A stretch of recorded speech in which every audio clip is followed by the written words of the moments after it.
Well, we've seen two pictures of Jesus so far this week, at creation and all throughout the Old Testament as the angel of the Lord. But let's get into more familiar territory now as we look at Jesus being born. Of course, we celebrated this not so long ago at Christmas time. And in Luke chapter 2, we see the shepherds hurry off to Bethlehem and finding Mary and Joseph and the baby, Jesus, lying in a manger. And they began to spread the word about this child. Jesus' birth was a miracle in many ways. Of course, the great miracle is that Mary was a virgin, and yet she conceived and gave birth to this child.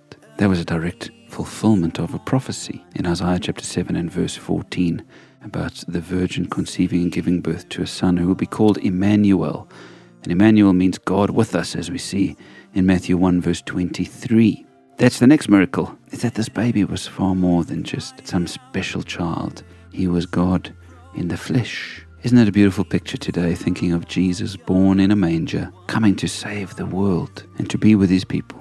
Why is it significant? Well, apart from the miraculous reasons we just mentioned, it's deeply significant that Jesus, who created the world, as we saw on Monday, and came into the world as a powerful angelic figure in the Old Testament, as we saw yesterday, then came as a child, as a baby boy.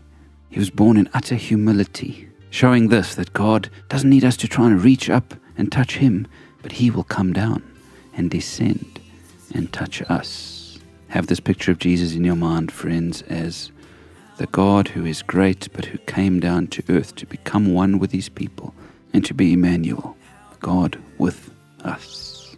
What a picture. Worship him today for coming the way that he did.